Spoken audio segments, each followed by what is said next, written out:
Good evening. This is Real Talk, History as a Weapon for Black Liberation, and I'm your host, Dr. Sundiata Chajua. Today we have the pleasure of having two black, who is a host of another Black Power Media broadcast.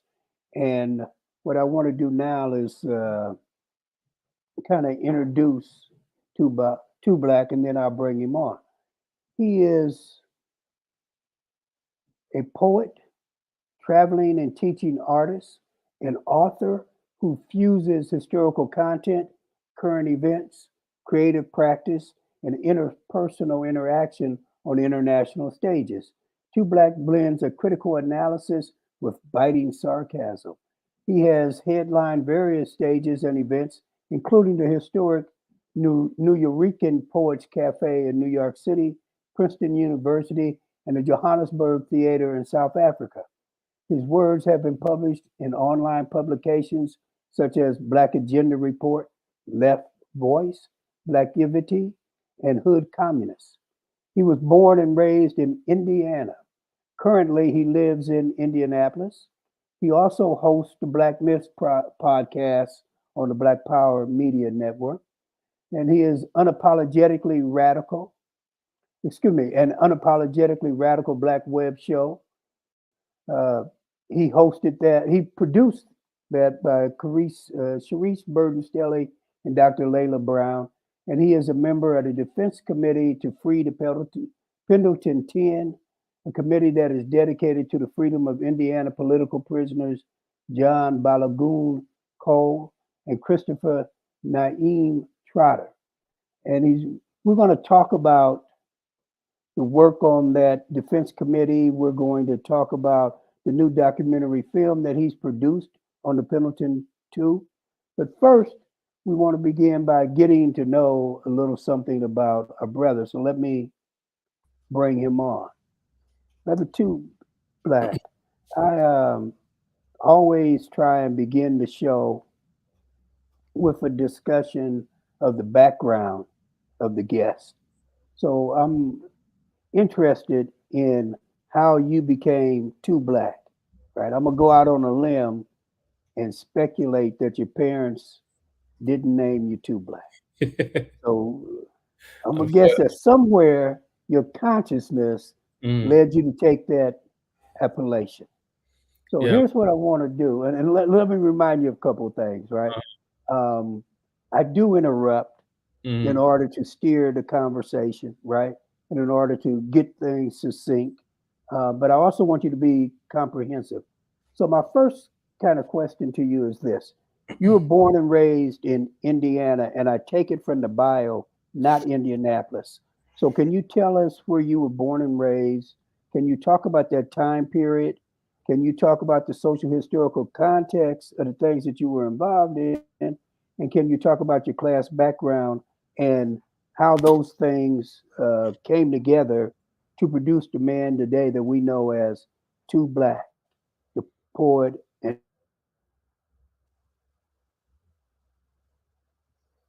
you froze on my side. I'm sorry. You're back. Now, thanks. First of all, thanks for having me.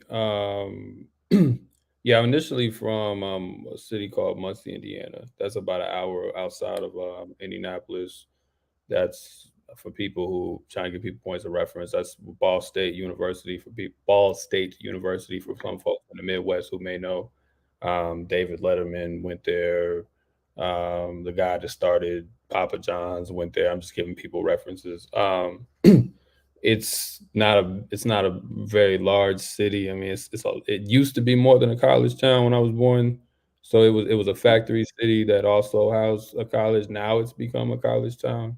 Um, Primarily, I mean, it still has other industries, but that's primarily the driving industry in the city.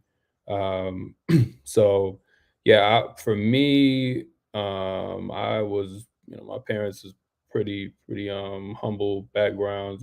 My father was a sanitation worker. My mother always had a job, but I don't think there's like one kind of like field she stayed in. Primarily, probably something of like administrative work, secretary, stuff like that. So definitely okay, working class. I don't really come from a lot of money or anything like that, or you know, I'm the first person to graduate from college within, my parents didn't graduate from college. I think believe my grandmother was a school teacher, so I think she did go to college. But other than that, I don't believe anybody in my immediate family went to college. I don't say that with any real pride or superiority. I'm just Mm. background. Um, so so yeah, I came from there. I think as far as the name Too Black, I mean, there's short and long versions of that story. I know you're familiar with Malcolm X's an analogy with coffee and integrating it with cream, and how Mhm. and the message to the grassroots, which is like my favorite speech by anyone. so, and he talks about and it was actually regarding the March on Washington, which he was saying was watered down. He called it the farce on Washington. And then when after he got done discussing or part when he was discussing it, he says, when you want to, when you want to weaken something, you take black coffee, it's too black, it's too strong. So you put cream in it, you integrate it. What used to wake you up now it puts you to sleep. That was the analogy that he used. So I was coming out at the time when growing up. That's one of the first people to kind of help, I guess, radicalize some of my thoughts. That's probably every speech I could get my hands on. This is before the internet it was as easily available. But every speech I get my hands on, I would try to get with Malcolm X. So when I So was what age are we talking about, and what's the time period, and what's sorry, going on? I no, mean, you went to Malcolm for a reason. uh huh. So what led you to seek out videos of and recordings of Malcolm's great speeches? I mean, there's a million reasons. I think if I was trying to, make keep it concise, again, being from Indiana, I grew up in church, so I got a lot of the more, even though I don't really consider myself like upper middle class at all, as far as financially speaking. Got a lot of those values just because of the people I was around, and so everything was very like integrationist and you know, assimilationist and fitting in and playing the game, and I just naturally never really got down with that program. It just didn't sit. It didn't sit well for me. So as far as the age we're talking about, this is like middle school and the high school. Initially I was like a basketball player, and that was the kind of the main things I was into. And then, but my pops did give me certain jewels as I came up. Like, he would like he made me watch Roots when I was like 3 years old. Like seriously. So I was raised with certain understanding of things pretty early on. Oh, wow. So there was yeah. So he made it. I learned about the Fred Hampton assassination when I was like 10, Okay, maybe. so there's a good politics in the home. Yeah. So he made sure we knew. I mean, again, it wasn't like we were getting forced to read every day, but he would definitely make sure that you had a sense of, what went on before you got here. Like there was no way I was gonna come up and not know that. So but there was still contradictions again growing up in church, growing up in, where in school, they often, if you got decent grades, they try to make you into this kind of like black excellence. I actually rejected, I don't say this often, but I Yeah, actually, there's always going to be contradictions. At what point did you get engaged in activism? I think again, growing up in church, I think that was always a part of it. I mean, we were always, people were getting fed. We would have to pass out pamphlets. We used to do a back to school thing before that was even became popular. Every summer, we would do a cookout and all of that. So for me, that was like kind of natural to just be out in the community and do something. What now? I didn't have the political outlook, of course, but as far as just understanding that you have to build with other people, like that basic premise, I got that probably since I was a kid. Like I mean, because that was just growing up in that space. That's just what you did, and my parents would go out and pass out pamphlets to people in the neighborhood or any neighborhood, and What kind you of know pamphlets? pamphlets primarily, related to, their faith. So they Okay. would be trying to get people saved or, again, I'm not religious myself, but again, that's just kind of what I came up under. Um, So what again, it wasn't that's why I didn't have a necessarily a political understanding, but the Hmm. idea of just going door to door and doing like community service and stuff, like that's stuff that I learned pretty early on, even if I didn't like it, because I honestly, being real, I didn't even always like it that much. But that was what I was exposed to pretty early on. And then my pops would tell me these other things, but they often were kind of, it was like there was faith over here, and then there was like black history over here, and they didn't really meet, you know. So um But certainly, some of the things that you did on the religious side, such as canvassing and mhm, learning to talk to people at an early age,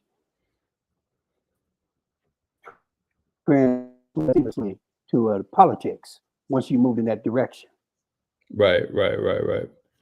Yeah, I mean, it's a, I don't want to say it's a logical next step. It can go many different ways, but once I got into those other things, then that stuff makes sense. So it's also when I'm around people even today, it's hard for me to understand why we're not like talking to anybody about the stuff we claim we're about. Like it's kind of weird, or why we're not trying to organize around those things. It's just kind of strange to me because again, it wasn't that we were always successful in church. I mean, I didn't grow up in a big church, but I did see an attempt, to at least try to make those connections. So it's odd to just not go outside at all. You know,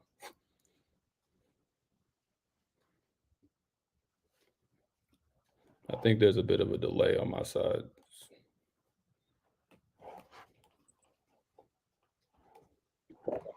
Yeah, you're frozen. I want to Could, thank you for that and sharing. And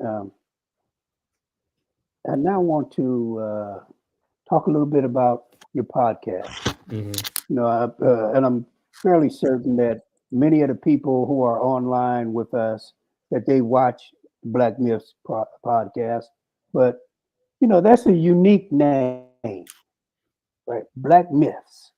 So, what was it that sparked you, motivated you to come up with a podcast in which you sought to debunk myths about Black people?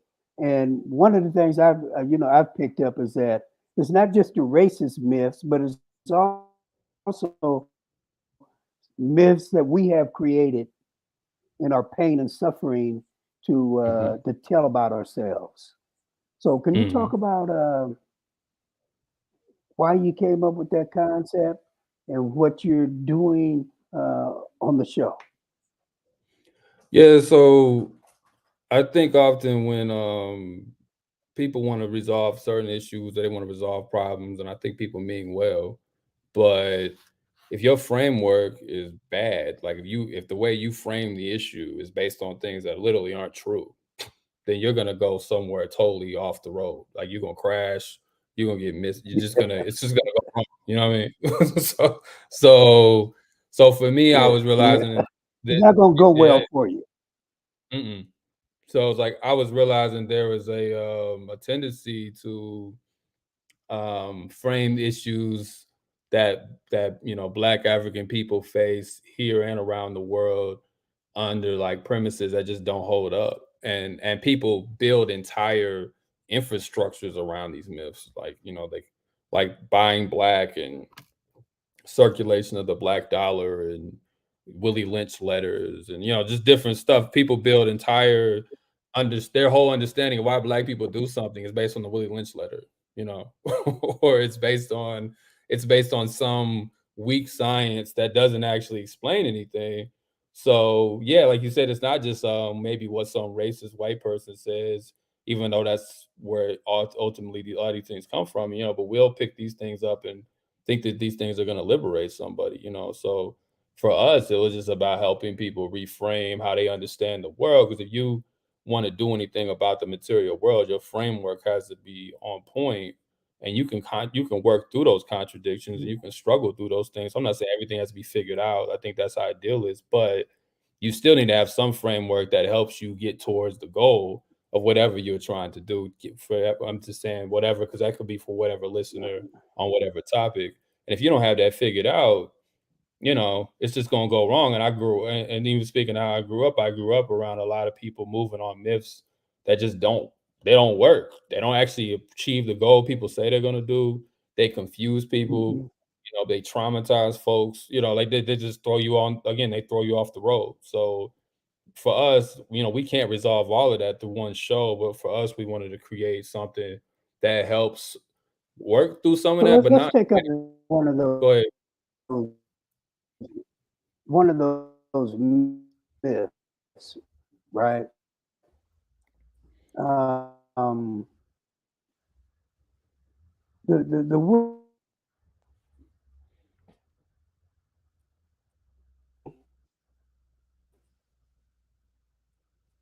uh, who had some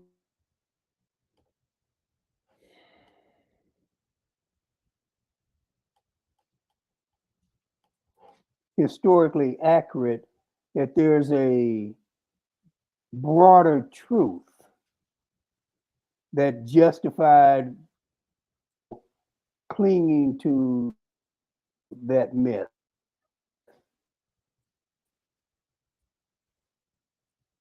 So I know you did a show on the Willie Lynch letter. Can you talk about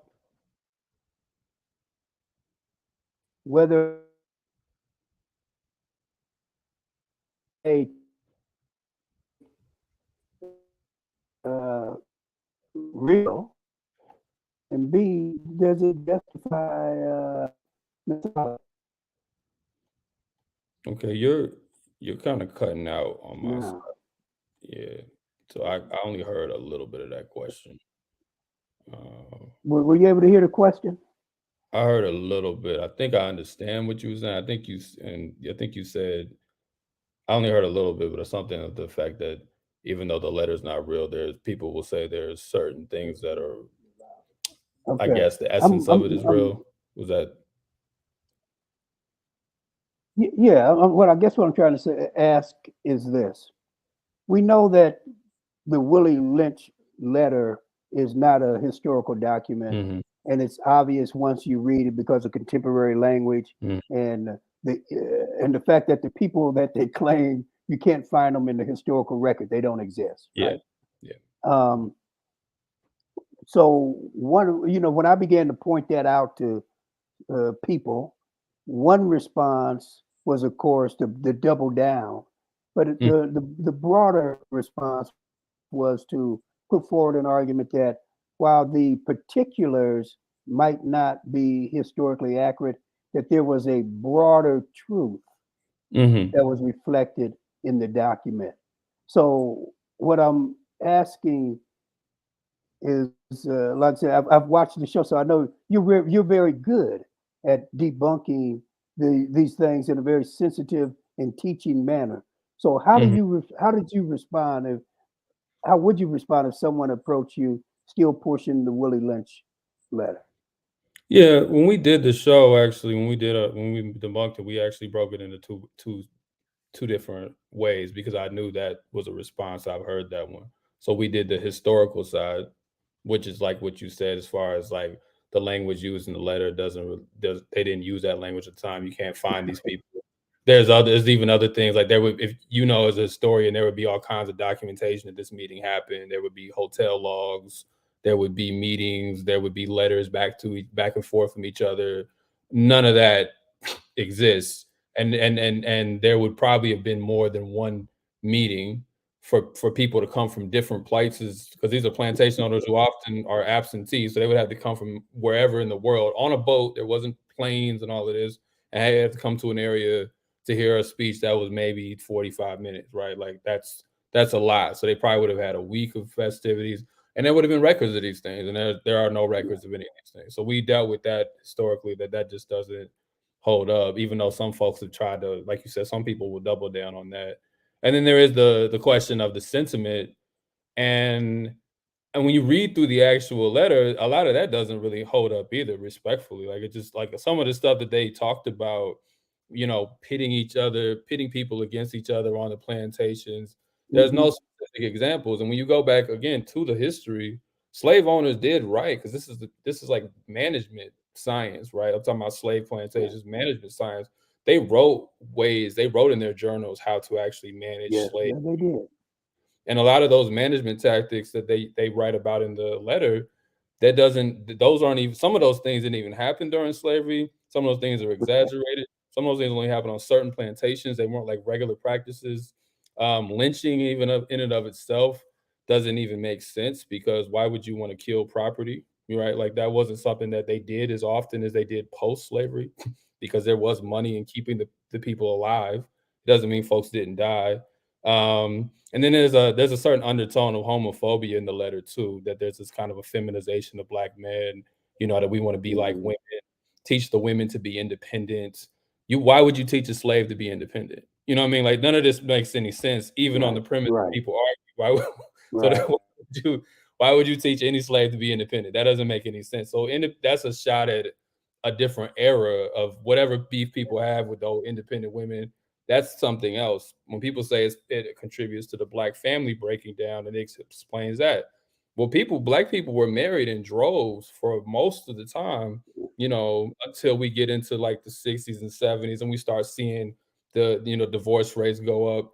So after slavery, black people stayed married and had families. So Yeah, slavery, 76% yeah, of enslaved children were raised in a two-parent household. yeah. So these Yeah, things don't hold up even when people want to say the larger essence, there's a generic sense of how people understand white supremacy that just white people just do mean things, as if there's not a specificity to historical moments. And I'm just saying, like, if you want to understand certain issues in the present, we can do that, but we have to be way more rigorous. And it's lazy to think that one letter can explain that much oppression. Like it's just a very lazy approach. A letter written in 1712, even and when we went and studied that 1712, the type of slavery that they're talking about in 1712 in this letter, a lot of that wasn't as prominent as when we get to when slavery reaches a bigger scale, particularly in the United States. that's right. So even again, historically, it didn't really hold up. But again, if you even want to remove the history and just say this is just a general view of slavery and whatever, if you really want to understand the black family and why we don't get along, whatever that means, then you have to study more Hmm. than just one letter. You can't say one man snapped his fingers, told everybody what to do, and then put it in motion. Like that's just a lazy analysis, and I don't think it's really appreciating black people and our condition. If you want to say one letter explains it, so that's my argument. Like we said, we try to be a little bit more, um, you know, sensitive to people because we understand people cling to these things. People don't necessarily know any better. I mean, I used to think, and I tell the story in the show. I thought that letter was real too, once upon a time, you know, like I did. And then I learned it wasn't. So you got to learn to just kind of grow with your own knowledge. Yeah, there's just, there's a hunger for an explanation Mhm. of, why we are in the condition that we are in the U.S. and global Africa, right? Mhm. And what I found is that hunger leads people to they're not that a lot of people I've interacted with on these questions, rationality doesn't convince them, No. right? Because they didn't come to it for rational reasons; they came to it for emotional reasons. And Mhm. so I've found it hard to truly be successful in debunking. But you guys, y'all do some good stuff there. So look, I want to turn to and talk about the main reason you're here today, Mhm. which is to talk about the documentary and to talk about the Pendleton 2. So the documentary's actual title is Pendleton 2, They Stood Up, right? So can you put them, the Pendleton 2, in the context of black political prisoners and prisoners of war, and just kind of give us a background of this current moment in terms of our political prisoners and POWs, and then move to the specificity of the Pendleton 10, excuse me, the Pendleton 2, what Mhm. they were charged with, missions, and give us that background. Talk about if COINTELPRO is involved, explain that, And yeah, just give us some background on who they are and what happened. Yeah, I think I don't I on the political prisoner tip as far in regards to the Panthers and some this is something I was talking about on a different podcast. Well, this event that eventually leads to their imprisonment, excuse me, happened in 1985. So that's post the era that I think often is known in the world that you and I would be in, where people talk about political prisoners, particularly in the United States. Um, and they weren't directly tied to any of those formations. It doesn't mean that that legacy and the things that that those people did weren't inspirational, but they weren't directly. They didn't come out of any of those camps. And I do think I'll say as an aside, and Okay. I'm interested in your thoughts on this too, because I'm still working through this, but I think there's a tendency, and I don't think it's done with any bad intentions, so this isn't an attack on anyone, but I think there's a tendency sometimes to recognize the political prisoners of a specific era, the black political prisoners of a specific era, the Black Power era, if that's what you want to call it, that the late '60s into the '70s, and then like political prisoners who might fit in different frameworks and different time periods Hmm. aren't really as well discussed. And again, I don't think that's part of some real grand conspiracy or anything. I think that's just kind of people trying to do work, and those are the ones that get elevated because they do have the most I hate to say famous, but they have the most well-known cases, you know. Yeah. And the '80s is also just kind of a backwards time anyway. So the '80s, their case in the '80s was It was a low. yeah, yeah. so, Yeah. It so was a low. and we're But and in that's this significant because that does tell us there was work being done. hmm yeah. Right?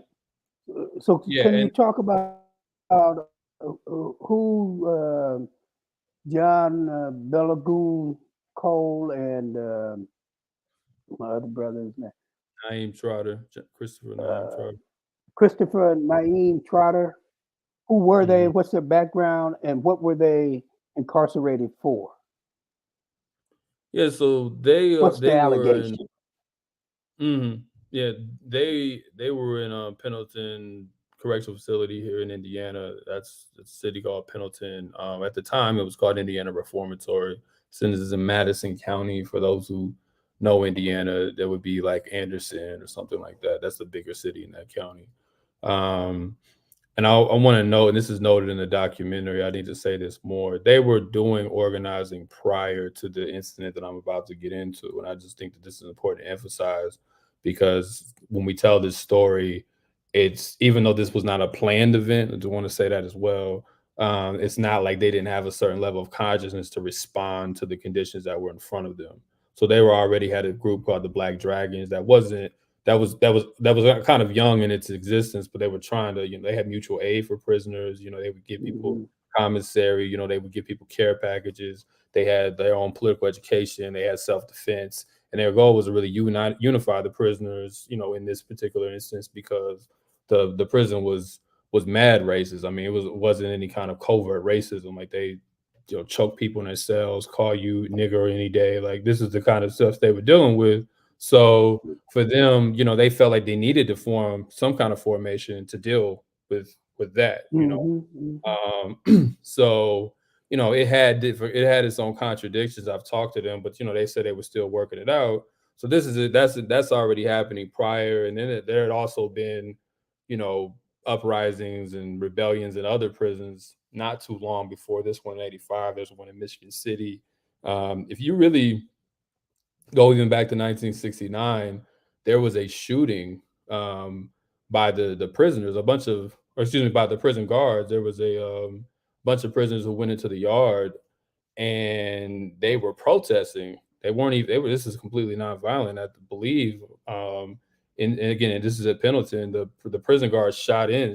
I think wounded like 43 people and Wow. killed a few as well. But it doesn't really make the news. Like even it's not part of our. I was just saying not make the news. It did make the news. It's not part of our memory. And I think some of this is all Right. just Right. just because it's Indiana, right? Like Indiana is not seen as that kind of place. But there's a longer history of political struggle inside prisons in Indiana, Hmm. honestly, that doesn't get enough recognition. But anyway, coming back to this day, there was a brother by the name of Lincoln Love, aka Lokmar, who was like a jailhouse lawyer, well respected. He was part of this Black Dragons group that, they say one of the smartest folks that anybody knew, helped get people out of prison. But he was doing life himself actually, so he did a lot of like, lawyer work for people inside. Mhm. He was targeted by on this day. He was at the maximum restraint unit, um, which is not the same as being in general pop, but he was in the maximum restraint unit, and he was targeted by the Is that different than solitary? Is it something between general population and solitary, or is it solitary? I would say it's solitary, but it's not as bad as some of the stuff I'm gonna get to later. It's not as bad as some of these. I don't know if you ever heard of shoe units or, maximum was it maximum control complex. It's solitary, but it's not. Later on, Indiana builds cells specifically to target people, not just who might have got in trouble inside prison for a few weeks, but for people who they think are problems and are causing too much ruckus in prison. They put them in separate cells. So there's even levels to solitary, but this would be considered Okay. solitary to answer your question. So they shake the cells, or they search the cells about 3-4 times this day, which was considered odd. They'd already stripped everybody down to shower shoes and no shirts, and but they kept coming back to search these cells, and they targeted this brother named Lincoln Love specifically, targets his cell, and they go they come outside his cell. They got all the riot gear on, and they go in inside his cell with clubs and mace and everything. They just start beating the hell out of him. And they beat him. They beat him with a billy club. They handcuffed him so he can't move. He's getting hit in his head and everything. He's bleeding and all of this. So the brothers who are across the way, and we have one of them who was literally on the cell across from that in the documentary. We call him Big R, or Rodney Jones. He's witnessing this, and as are other brothers who are on this cell. And they thinking he's dead. So they start yelling out like, "Yo, they trying to kill us down here. They trying to kill us down here." And they yell out outside to get other people to come and do something. While they're yelling out, the guards drag Lincoln Love out of the cell down the range, and they say, we gonna do this, y'all are next. That's according to Big R, that y'all are next, right? Because they're actually saying, yo, I think Big R said, he's like, yo, give me some of that. Like, stop hitting him. Like, they were doing anything they could to get him off. But yeah, they yell Mm. out. So a brother named by the name of Kevin Murphy hears it, and he hears the call like, "Yo, they trying to kill us. They trying to kill us." And then he goes to call Balagoon, and Balagoon is one of the Pendleton too, for those who are following. And Balagoon, goes to where they think they have Lincoln Love, and it's in the captain's office, because they said there's this curtain that they pull, and the curtain tended to symbolize that when they pulled this curtain, when people were walking by, they didn't want folks to see because they were beating somebody behind the curtain. Ah, So when he saw the curtain pulled, he was like, "Okay, what's up?" So he went to see what was going on. They wouldn't let him see him. He goes back. That's when Naeem gets involved, or Christopher Naeem Trotter, and a few others get involved, and they come to say, "Hey, y'all gotta stop beating Lincoln Love. What's going on?" They get attacked. They try to push them away. So initially, it was a peaceful, like, "Yo, y'all need to stop," because everybody's telling him they trying to kill him, or they yeah, might have yeah. killed him. I think some of them said they thought he was already dead, right? And while they're beating him behind the behind the curtain, that they had a billy club, and apparently, when you read one of the depositions from one of the officers, they broke the billy club over his head. That's how much they were beating him. Damn. Yeah, and the billy clubs, and these were illegal clubs, right? They're not even supposed to have these things. So so all the prisoners come back, and then a confrontation ensues, and they have to fight their way out of there. Then the guards get on the radio, say we got prisoners trying to take over or Yeah. attacking us. Then it's just a swarm of people coming to try to get them. And they have to fight their way out. And now people are getting stabbed, and they do what they have to do. No one died, just to lay that out. Nobody dies in this situation, but they have to take hostages.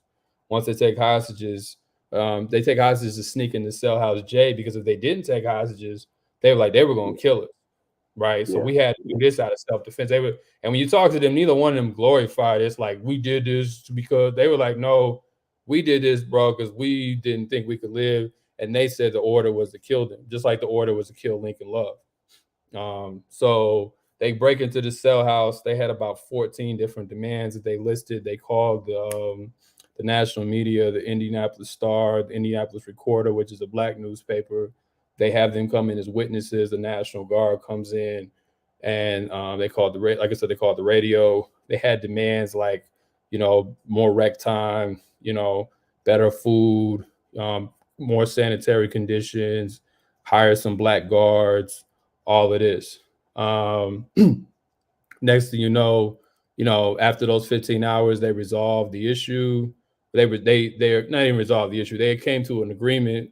Lincoln Love did survive this situation, and I think a lot of it is because they did what they did. Because had they not, they probably would have just kept welling on them, But the guards had to go Yeah. get on this.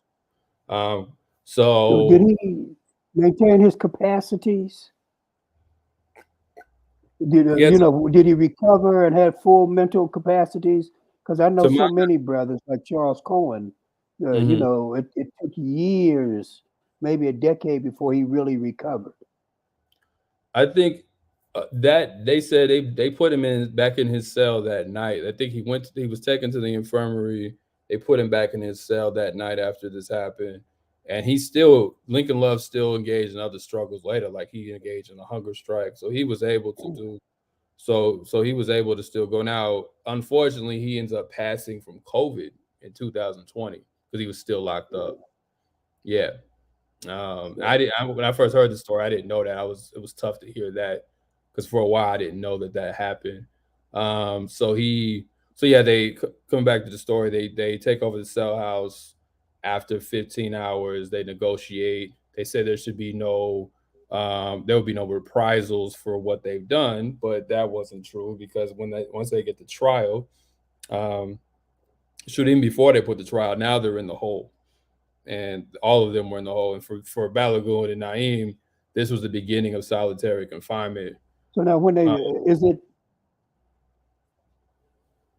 okay? Balagoon Naeem are the only ones that are tried. Are there other folks who are also put on trial? Others are tried, but no one got anywhere near the sentencing they eventually got. Right, so I think Charles Murphy, aka Okay. Minka Big Timber, got about 50. I think he got another 10 years or something, but not that 10 years is easy. But Balagoon and Naeem Balagoon got 84 years, and Naeem got 142 years. Right. Yeah. Did you say So 142? 142, 84 and Oh, 142 years. Yeah. And like I said, this is also the beginning of them being in the hole. So they're in solitary confinement before their trial, which is 2 years later in 1987. Then they get an all white jury. The jury doesn't get to hear, even if they would have been partial. The jury doesn't get to hear any of the evidence because every time the prosecutor, you read the transcript, every time the prosecutor objected, he was granted that by the judge. They didn't allow the self defense angle. They didn't. Anytime somebody spoke to the conditions of Pendleton and how even the guards themselves were scared because the situation was so bad, there was actually a class action lawsuit. The jury didn't hear none of that. And then the biggest bombshell that comes out of this, there was a deposition prior to the trial by one of the guards who worked there, who by the name of Michael Richardson, and he talks about how the guards were part of a clandestine Ku Klux Klan splinter group called the Sons of Light. So the mm, guards themselves were, part of a KKK splinter group, and he said these people were captains, these were lieutenants, these were, so this went up the ranks. It wasn't just like the lowest level of anything of that nature. And they were involved in the beating of Lincoln Love. Many of them were, um, and he's testified to this, but this was never heard in court either. So, like I said, ultimately they got those 142 and 84 years. Naeem's was for attempted murder, even though I forgot to say, none of the hostages were harmed. Like none of them, they actually protected them. They put them in a cell and they kept all the other prisoners who wanted to harm them from harming them. So none of the hostages were harmed. So I guess their argument is, I think because of the when they were fighting, he stabbed someone. They claimed that was attempted murder, but no one died.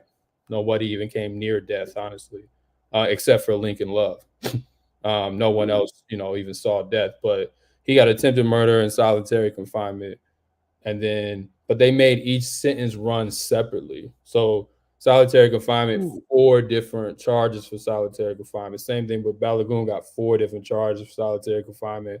I think that they got rioting as well. So instead of running that as one, which by now they'd probably be out of prison, even if you say they were guilty, they'd be out of prison just because it's been 40 years, right? But just nearly 40 years, right? But they ran each one separately. So yeah. Yeah, so they didn't run them concurrently. They separated them out, and Mhm. even the being in the hole, solitary, those were separate. So, Separate as far as yeah, meaning that one charge, so they did 2 years in solitary, and then they added the next one, and they did another 2 or 3, and they ended up doing 4 different charges time in they didn't they didn't match the charges to they didn't match solitary because of the charges. They put them in there. This is where the political prisoner part is pretty obvious. They put them in there to punish them for what they did because they at the Indiana actually builds new units, new maximum security units. We call them the shoe, and then the initial one was the MCC, the maximum control complex, and it creates these units didn't even exist when this happened. Actually, they built these units in the early '90s mm, because there was a prisoner movement that often doesn't get talked about because these were like a lot of these brothers were part of like had like new African ties, and that was more so their political ideology. So they were organizing in prisons, and there were uprisings after this. And they were politicizing people. So our theory is that they wanted to get them away from the population, and they kept trying to send them to different prisons. So initially, they just had them in the hole in different prisons, and then they built units specifically for people like that, that they thought were threats, security threats, and they created mhm. all these different ways to say you were violent, even though when they got sued eventually, the DOC got sued eventually, they found that a lot of these people who were there based on their charges had no reason to be there in the first place. They weren't even what they classified as violent in that manner, right? So they were actually shipped around in different solitary confinements. Some of the stuff they talk about is just awful. Like Naeem talks about how, they broke in his cell, started beating him with billy clubs, just similar to Lincoln Love, hit him in his testicles, would twist his knees and leave Mm. him to heal in his own cell. They talk about people spitting in there, putting feces in their food. They talk about, they would put you in hot and cold cells. So they put you in a cold cell and freeze you out, and then they would put you in a hot cell and burn you up. They talk about how they had this stick that they would poke in your ribs. It was metal. It had a metal bar at the end. They would separate your ribs if you got out of hand. They got searched all up on their bodies every day. I mean, it was just a lot of this is in the film. Then this is also going to be on Black Myths next week. Our episode for this week is running a little late because Okay. but we're gonna drop the longer version of them talking about solitary next week. Um, but yeah, it's just awful stuff. And again, for something that if you want to play the innocence angle, it didn't even no one even died. Like no one even was critically injured in that way, and they're Except for still Lincoln Love, yeah. yeah, yeah. So, how do you account for this heinous and horrendous incident not getting the kind of publicity that it naturally deserves until now? Some, what is this, almost 40 years later? Yeah. No, that's a good question. I don't fully know. I think I would just be guessing or just giving my opinion. I can't give like a real scientific answer here, but I would say I think some of it is just because it's Indiana, and I think because Indiana is a flyover state. I mean, you were in the Midwest, so you know how people think about Indiana. Yeah. So it's like, Yeah, yeah. People on the coast, they don't understand the centrality of the Black Midwest mm-mm, to African American history. That mm-mm. outside the South, the culture was located here, Right, you know, right, right, and the right. numbers were here. They tend not to understand that. Yeah. Man, that might be a podcast for you. The myth of the white Midwest.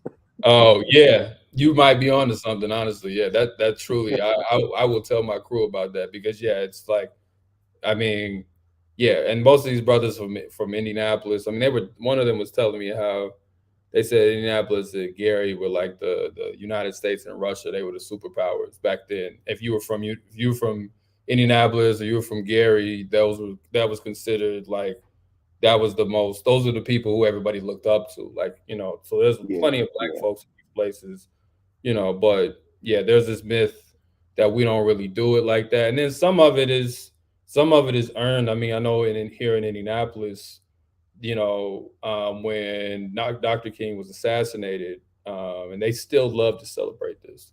That Robert F. Kennedy was on his campaign trail, and he just so happened to be in Indianapolis when Dr. King was Mm. assassinated.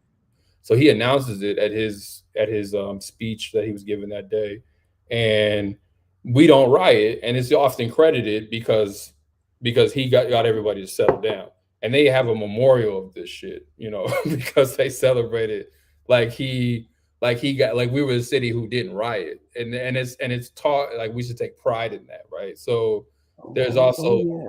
there's also There's that. a there's a brother at Notre Dame whose name escapes me, but he wrote urban history on Indianapolis and the state, and he referred to it as polite politics that they played in Indianapolis Yeah, and throughout Indiana. And yeah. people, I don't think a lot of people understand that Indiana in the 20th century became the home of the Klan in the ways that Tennessee and Mississippi were the home of the Klan in the 19th century. Hmm. That was it. The third wave, in the 1910s and or late Yeah, 1910s. I think it's the second wave, the Okay, second Klan. okay, yeah, like So they ran the whole like legislative body. Yeah, Stevenson and all of them. Yeah, that's right, yeah. absolutely. So the documentary itself, can you talk about what it's going to focus on? What's the arc Hmm. of the story, and just get us excited about the documentary. Yeah, I think I will. Well, let me deal with the documentary first because there's a lot. I edited the film, so there's a lot of labor that I could talk about, honestly. But Oh man, but the film itself is we track a lot of what was said, what I already just said, but we do it in a much more concise way, and more importantly, you get to hear them tell it. And I think that's what makes us different than a lot of films about prison in general. Is we don't have a bunch of lawyers because we're a committee with a few people with no budget, so we don't even have the money to get all that. We don't have lawyers and random historians that have nothing to do with this speaking on it. Like when you okay, see a lot of good. documentary, these are the we got them on the call telling the story, and the people who've gotten out are there. A few of them are So the there to people are speaking for themselves. yeah, yeah. It's not there's Good. other than the director who gives some narration. It's not a bunch of people, academics and activists contextualizing it. It's them telling the story. It's not any police telling it. There's no police in the film. Like Yeah, it's right.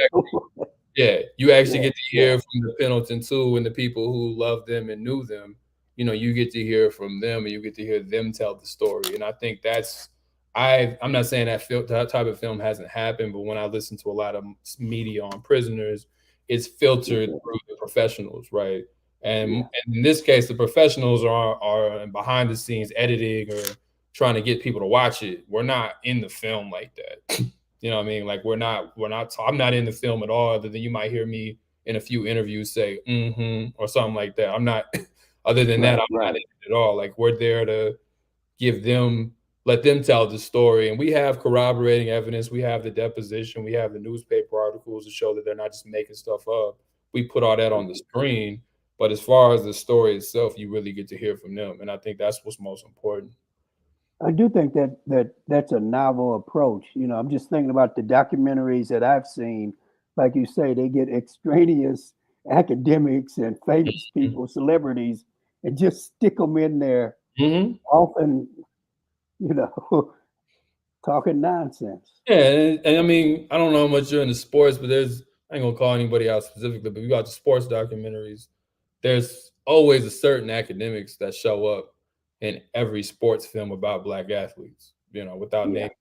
Like it's like they have a contract that you have to call them when a documentary is made about sport. And so you have similar things even with prisons where, or even when we talk about, like radical stuff inside prisons, is people get caught up. I think the documentary on Attica was pretty good. At the most recent one that was made, that was on Showtime, was Hmm. pretty good at mainly letting the prisoners tell the story. And obviously they had to hear from the guards and some of Right. the witnesses, but it was primarily people who were there and not Right. somebody who just read about it or whatever. It was people who were there. And I'm not saying that always is the most informed opinion, because sometimes people who weren't there can still contextualize it. But in this case, for people who actually took action in the way they did and witnessed the things they did and organized the way they did, I think it is best, to have them tell the story. And our job is to just make sure that we tell a good story, that we help put their words in the right context and do the best to sharpen whatever they say, not necessarily get in front of them and try to speak for them. So how do you? And I don't want this to come off the wrong way, but I know that there's a way in which the trend to humanize the subject can Mhm. go off the rails, like Manny Marable's, book on Malcolm, Yeah. straight to the ditch. Mhm. But in general, the notion of providing the person's background, allowing them to speak for themselves and to put things in context is what you mean when you say humanizing the subject. Mhm. So in this case, how do you guys humanize the subjects in No, the documentary? that's another good question, because I think for me, particularly when I was trying to edit it, was we have footage of people talking about their childhood and things of that nature. And then we have, some family talking about them that we don't spend a lot of time. But I think Right. really what humanizes them isn't necessarily that. That's part of it, but it's actually allowing them, by what I already said, by allowing them to actually tell the story and hearing Hmm. their logic and hearing their thoughts. It humanizes them just by you. I don't have to do anything special as an Right, editor, right, to humanize them. I just need to really make sure that I just put the best of what they say out there as far as like the most coherent thoughts. But other than that, they humanize themselves. Like you hear them say, at the end, I believe Balagoon says something to the effect of, you know, I only had 3.5 years left, but I wasn't about to let them kill my brother. He's like, how can I say I love you? How can I say you're my brother and I say I love you, but I'm gonna let them kill you? Like he says that. I don't have to say that, because right. at the end of the Yeah. day, these are people who intervene to save a man's life. I think that's humanizing by itself. You know what I mean? Oh, that's a hell of a point. Yeah. Yeah, yeah. That is a powerful point that they were willing to suffer, and what you've described is horrific because they wanted to protect another brother. You're Yeah. right.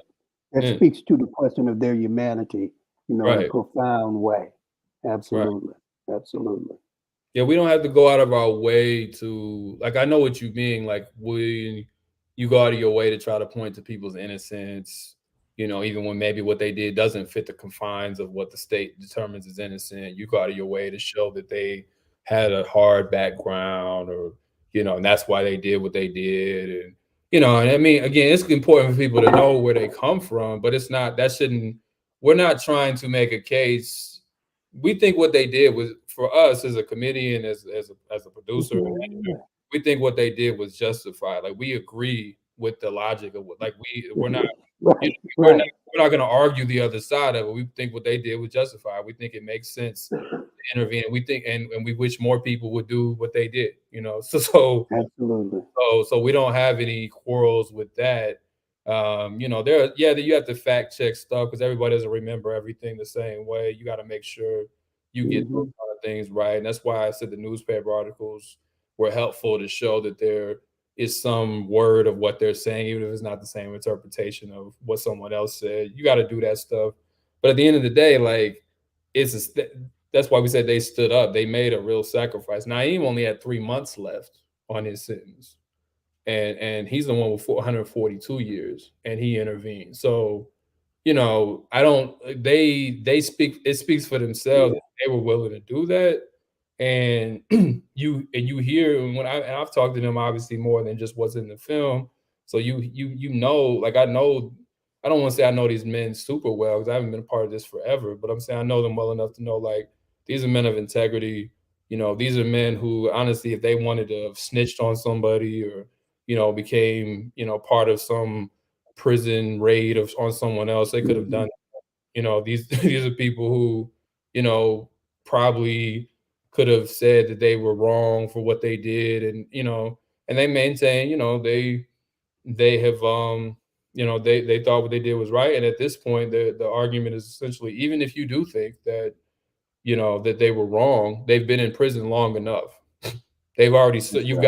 you've gotten enough time out of them. This didn't happen yesterday, right? So you've gotten enough time out of them to where even if you feel they weren't justified, they've been in prison for almost 40 years. Actually, they've been in prison more than 40 years because they were in prison prior to this, So I think that people need to, I don't know, like when people say you need to humanize them, I don't know, you're not saying this, but I know when people Yeah.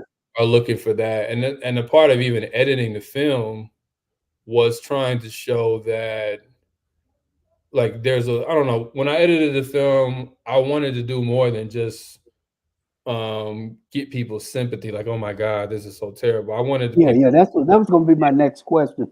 What are the political goals here? for the What do committee. you hope that the documentary, will accomplish in terms of building support, solidarity for their freedom? Mhm. Yeah, I mean, obviously, we wanna get them out, right? Like, no one's doubting that. Like, obviously, we want them to come home, but as they've told us, this is a case that's bigger than them, and they've emphasized and when I talk to them, when I've interviewed them, they both emphasize, like, "Make sure you make that point, that this isn't just about our case," right? So that's just marching orders for me, as an editor and somebody had to put a lot of different footage together and stitch it up Hmm. to make sure that even if it doesn't always look, even if it doesn't totally sell the angle that these men were angels or whatever, you have to leave the things in that represent who they are and what they believe, and I mean, these are men who believe in a lot of stuff that we'll claim. Like they call the United States a colony. They Yeah. understand where Yeah. conquered Yeah. people. Like that's their. I mean, that's their understanding of the world. And they talk about being politicized and learning about colonialism. They talk about even with Lincoln Love. They said this man knew. I think Balagoon said he knew every ism. There's Mm. something I just got this footage late. Like I just saw this footage like the other day. Like Naeem just put it out, or his representative just put it out. So I can't unfortunately put it in the film. But he says we didn't know this like the whole time, and he just randomly said it. Like he says when he got to prison, it was Lincoln Love that politicized him. He said Lincoln Love's the one that gave him the Malcolm X biography. He's the one that put him Ah. on. Yeah, I didn't. I wish I'd had this earlier to maybe Hmm. I did, but he politicized him. So I'm saying like I want folks to obviously want to fight for their freedom and all of that. Like of course that's the top priority. We don't want to pimp their case out for anything, but at the same time, like the point is to understand, how the state operates, what's like to emphasize the point of self-defense and why we need to have formations that can intervene and protect each other because the state's not going to do it, Hmm. and to show that political prisoners, not just themselves, but all political prisoners, deserve our protection because when we allow them to attack political prisoners and we don't do anything, then that's the message that they want to send, that these type of people need to be made an example of. And if we allow them to be made an example of, then they'll just keep making more examples, right? And you can't liberate yourself in that kind of environment. At some point, you got to push back. So let me pose this to you.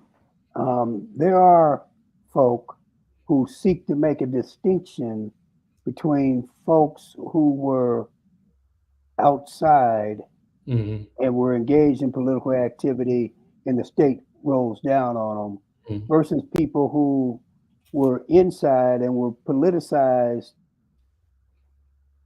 in the context of the social relationships inside. Hmm. How do you look at that phenomena? And yeah, what position does the film take? And how do you think that we should look at that? I call a minor distinction, but Yeah, I mean, we don't. The film doesn't get into a lot of trying to explain that distinction because we try to focus on their story and kind of use that as an educating device. But I do know, when I do interviews like this or anything, I do get those questions, or I have made those distinctions myself. But my thing is, those can be different avenues to the same end, right? So political prisoners mhm, are political prisoners. So if were politicized on the outside and the state crushed on you, or you were politicized on the inside, like, these distinctions help maybe understand people's journey, but the state responds the same way regardless, so, yeah, like, Mia got put on death row from the outside, and they essentially have de facto life sentences from the inside. So, I don't know, like, though those distinctions only matter to understand the process. I don't think there should be any kind of hierarchy or anything. I always find it mhm, odd when people kind of play on that, because folks will talk about someone like George Jackson, who fits into the latter category more than the that's former. right, that's right. but but they'll almost act as if it's only folks who we knew on the outside who were doing stuff. I don't think that distinction That matters is anymore. Understanding the journey, I think that's all that really matters.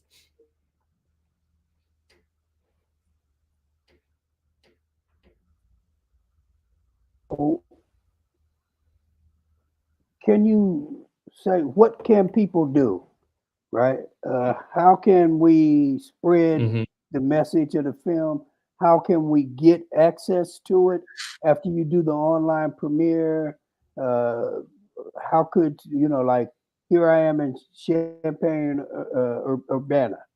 If we wanted to do a showing, what do we need to do?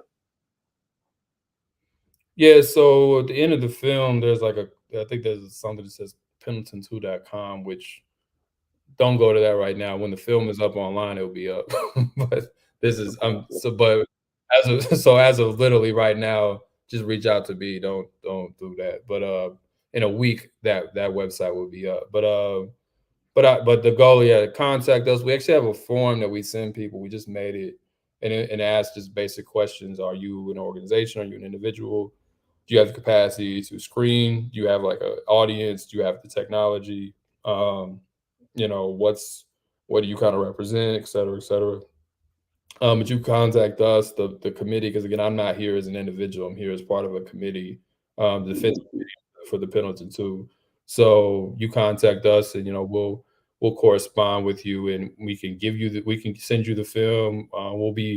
We're working on having other things, like kind of complementary things, to help people kind of flesh out some of the ideas of the film, like we were talking about political prisoners, or like we were talking about with the deeper issues of COINTELPRO and the way that we understand the state and all of that. We want to accompany people with those materials as well. That's stuff we're working on. But ultimately, if you want to do a screening, you contact us, and even if we can't physically be there, we can zoom in or something of that nature, And Zoom in, yes, right? yes. So you can still talk with us. So yeah, we're open to any screenings anywhere. We're not really against. I mean, I don't think we want to screen this for like the FOP or something like that, but but I'm saying we're okay with screening pretty broad audiences, because we're trying to build a coalition here, because it's going to take a lot of Mhm. work, because it's also just the challenge of you can raise awareness on things, but that doesn't necessarily lead to people's freedom. But anyway, initially, yeah, just reach out. The film will be online on Breakthrough News next week, and then we'll be having a post screening or post premiere show on BPM and Breakthrough News at the same time. So you can watch it individually there. But if you want to do a community screening, which we definitely encourage, because I think that's really where the organizing happens in this Yeah, that's context. what I was thinking about, a community screening. Um, Simple question. How Hmm. long is the film? Hour and 5 minutes. Okay. All Yeah, right.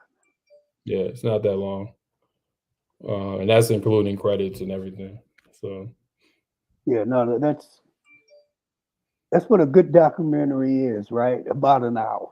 yeah, Yeah. yeah, I worked hard to get it there.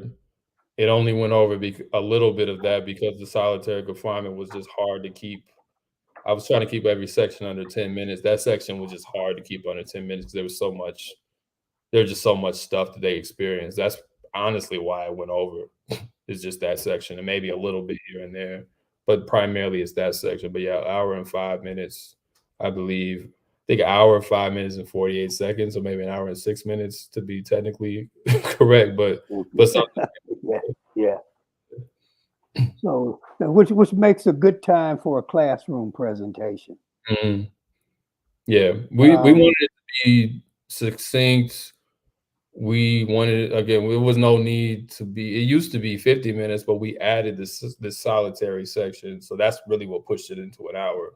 Initially, it was only 50 minutes. If we were to tell everything just to when they got sentenced, it was only a 52 minute, I think, documentary or something like that.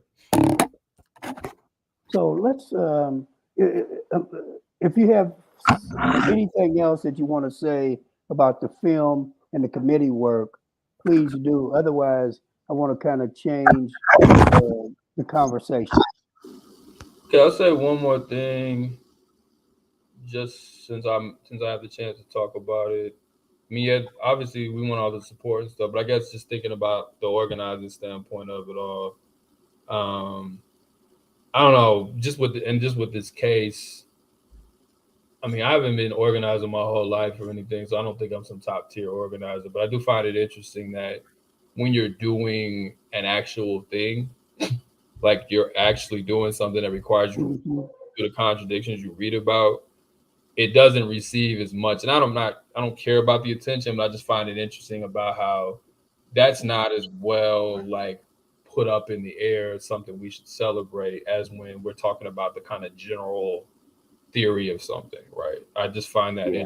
interesting. So when I have to go to Indiana and work with people, some folks, if I was picking, maybe I wouldn't pick these people, but these are the people who showed up, right? You got to work with those people, and that's no knock on any people I'm working with. I'm just saying some of them probably wouldn't have picked me either, But you gotta work with the people that come in front of you, and I That's think right. we need to do better when we're talking about these theories of whatever we're talking about, particularly for those of us who claim to be materialists. We need to do better at dealing with like what the day-to-day wrestling with certain organizing issues are if we're serious about any kind of liberation, versus I think sometimes we generalize things, particularly with this online stuff and podcasts, and we don't do a good enough job of really like dealing with how to help people really work through things if they really trying to do some work. And that's stuff that you kind of learn on the spot. Sometimes you can go to the theory and it does help inform, what you need to do. Like Hmm. no doubt. But I think we could have even more theory. We could develop more good, solid theory if we did more focusing on these things and not just kind of quoting whoever, just to make our point. I think that just happens too often. That's all I'll say. You know what's happened? At least this is one of my theories about what happened. The last high tide of our struggle was the 60s, by which I mean 1955 to about 1978, right? Mm, The long 60s.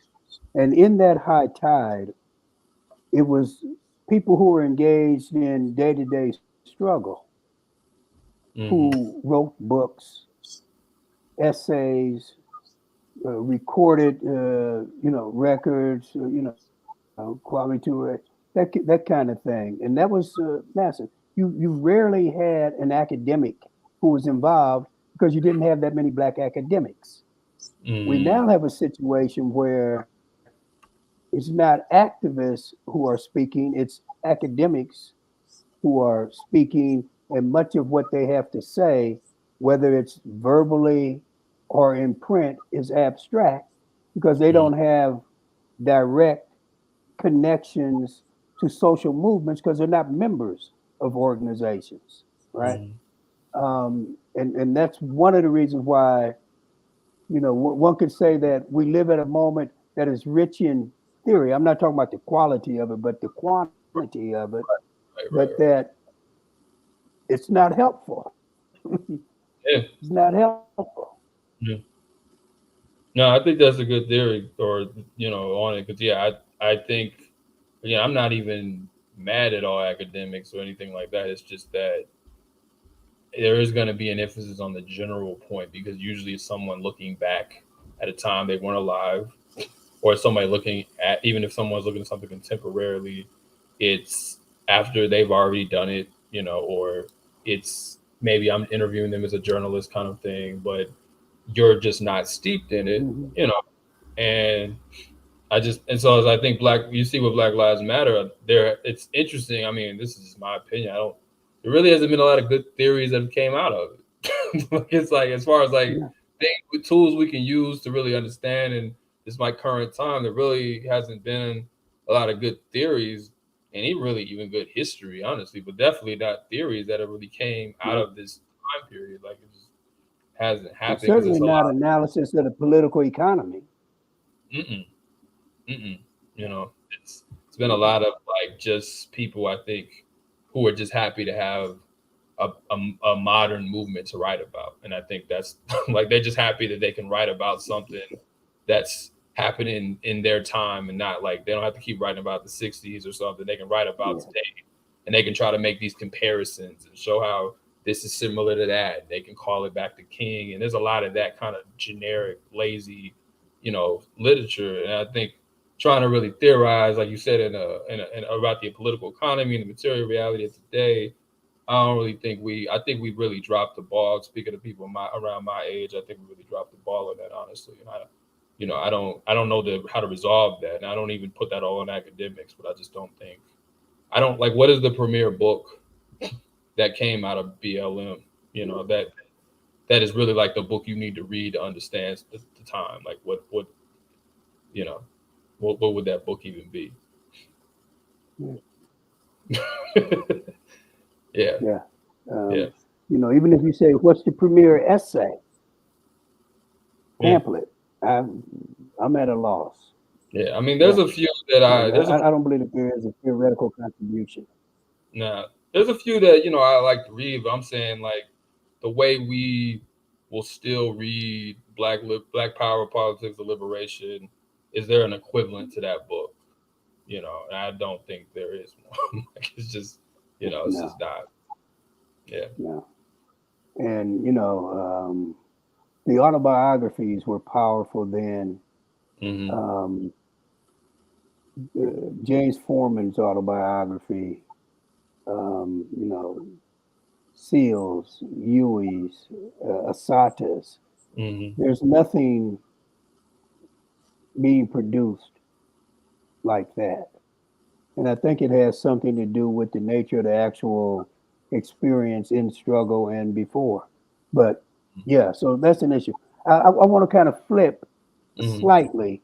Hmm. And what's the myth that we are buying into at this particular historical moment that you think most greatly needs to be debunked? That's a I don't. That's a great question. uh, So let me tell you a story. uh Okay, while you're thinking about this, I had a student several years ago, and I had given my initial lecture in my African American History 101 course, which goes from the origin of man to however far we can get, right? And so mhm, we were talking about Egypt and all of that. And so this brother from Chicago, young brother, freshman, stops me out in the hall and he says, "Dr. Chudjua, You really put your toe in it. And I said, not my whole foot. He said, no, because you didn't really get into the aliens. And I said, wait a minute, brother. Are you trying to suggest to me that you believe that aliens built Egypt? I said, you don't see that that's white people trying to find a way to prevent, to deny the Africanity of Egypt, on and on and on, right? And this guy says to me, he slows to a whisper, and he says, no, Dr. Judge, the aliens were black. Okay. Now, I get that kind of stuff because I'm near Chicago. Right. Okay. So, what are you getting? What's the cutting edge? I don't even know if I thought that one, but I mean, I think, man, I I try to stay away from some of this stuff, but like I'm getting like, uh, you know, there might like we're hearing now almost like Holocaust denial. There weren't any equivalent to that. There, Amongst slave. black folk?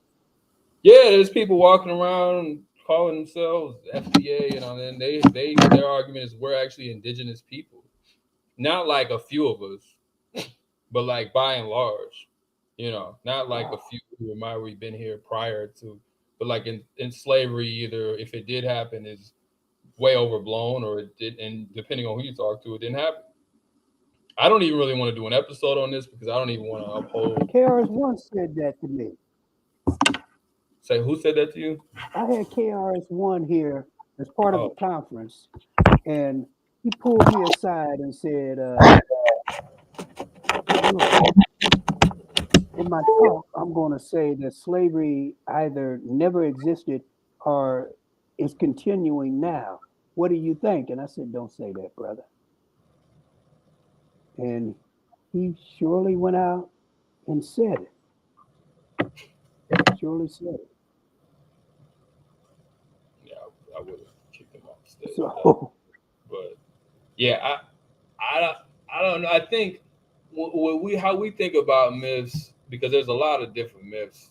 Some of them are almost like they're stepchildren of the same kind of ideal, right? So I think one of the to mhm, well, even what you said with the alien thing, I think this tendency to try to claim everything is black or try to make everything black in a very abstract sense. There's no real politic connected to it. It's just black. I think that's one of the primary contradictions, and I just think that the actual class struggle that we need to engage in, even internally, is one of the primary contradictions, if not the primary contradiction, neo-colonial struggle yeah, that we're dealing with. So I'm always looking for those because I think when you can tell black folks that, because the black person is doing a said thing, that now it's okay. Like we're screwed at that point. If that's all it takes, that you hmm, can push that, then it doesn't really matter whether the aliens are black, the president is black. It doesn't matter. It's gonna be the same kind of logic. No matter who we make to be black. So I think that's kind of my yeah, thing. We did one on the trickle. It was called the myth of trickle down blackness. No one verbally says it, but it's just the idea that if you concentrate black people, black faces in high spaces, that power will trickle down to the rest of us, and we know that doesn't. That's not how that works. But I think that really, for me, and we did that episode. For me, that's really the main, because I feel like we mm, could kill that off. I don't really know what else the enemy has. Like if we were clear on that question, and you couldn't roll out black folks and mainstream stuff to cosign, war and death and imperialism. If you could hmm, clarify that, because we seem to be we're not 100% clear, but we seem to be much clearer when it's white folks doing these things. Like we seem to at least have a certain level of skepticism when they're doing right, it. right, right. You can get black folks to either co-sign those white people or become those white people, and all of a sudden, we just have nothing to say, or we start making rationalizations and justifying it. And I think if you could deal with that and all the various myths that come from that, like the game would be over. Like I just don't know what Yeah, else you could throw. I feel like that's the primary one in its many different ways that gets us caught every time. I see it every day. You're like, yeah, but this person's a war criminal. They're like, yeah, but white people get to be war criminals. Why can't we be war criminals? It's that kind of it's that kind of argument. Yeah. so I'm, so yeah, I think that's the main one, man. That's the one I try to fight. Yeah, that I had a sister say to me once, "How come we can't hire mediocre black folk? They got mediocre white folk." yeah, it's like that's the goal. Yeah, like again, I don't. Yeah. Yeah, and I hear it in many different ways. Like so it's like when a black person's doing it. I remember when Obama when he first got out of office, he was making $400,000 a speech, and some of the white liberals were being unprincipled and criticizing him because they never said the same thing about other white folks or about white folks. So there were certain like black liberals that came out with like, well, since y'all didn't say this about Hillary Clinton getting or Bill Clinton getting 400 grand a speech, why can't Obama do the same thing? It's like still a man is getting paid $400,000 to speak in front of people for an hour. That's a problem no matter who's talking. Like so it's like that should be criticized no matter what. So maybe some people don't apply that criticism equally. There, white folks are gonna do that, but that doesn't mean we should support someone getting $400,000 just to talk to Wall Street bankers. Like that's That's because he right. didn't send it to That's jail, right. right? So That's right. yeah, that's yeah. So brother, I see a couple of questions in the chat that I want to pull out. Um, and so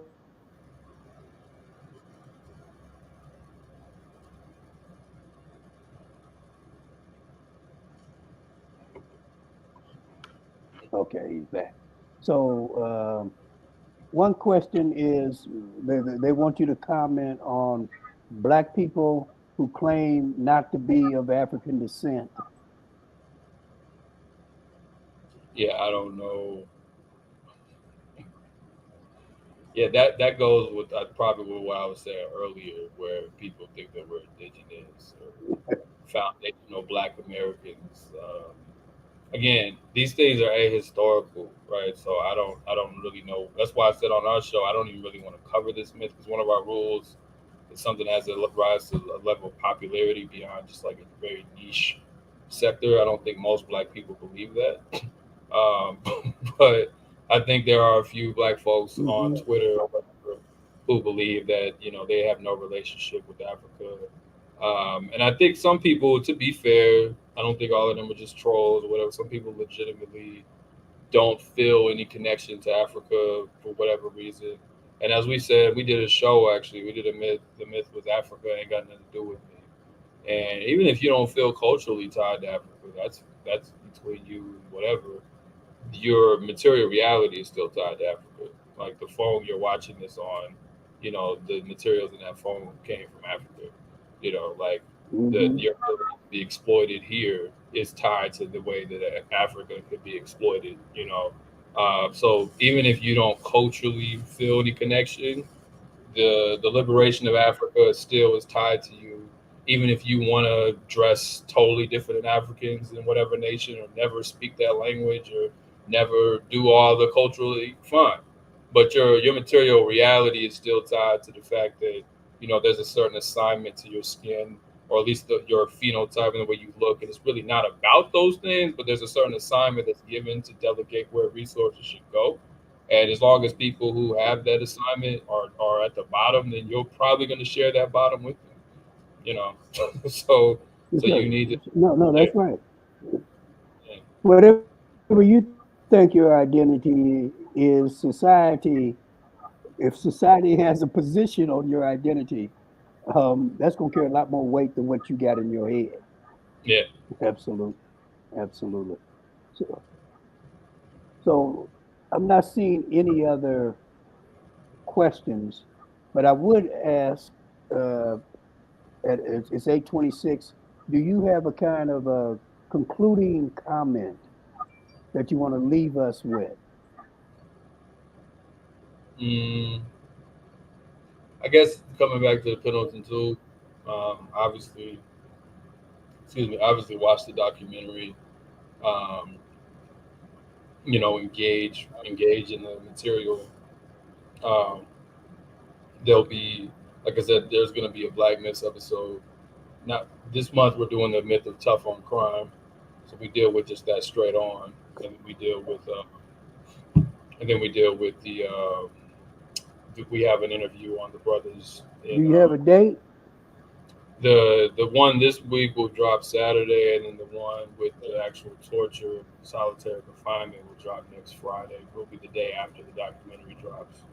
Um, so just engage in that material. And again, if you want to do a screening, if you're listening, we can set that up. Reach out to me, or reach out to the just the Pendleton 2 at Gmail. Literally just the Pendleton and the number 2 at Gmail, and you can reach out to us that way. And obviously listen to the show Black Myths Podcast, and we'll continue to crank out the myths. Oh, and lastly, we will be in Chicago at the Paul University doing a live Huh, show on May 4th. If anybody okay. wants to come out to that, we'll be out there.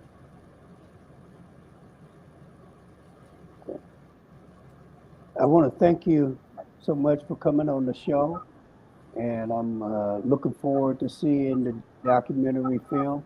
And I hope everyone on the broadcast will do what they can to provide support for this initiative for what I would say is a case of Black political prisoners that has gone under the radar for 40 damn years.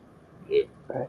So it's time that this becomes known and that people begin to provide support so we can bring these brothers home and that can support a broader movement as uh, two, two Black talked about in that regard. So at this point, let me sign off. Um, bring this to an end. So, brother, I'm going to remove you, remove myself, and play the credits. Okay.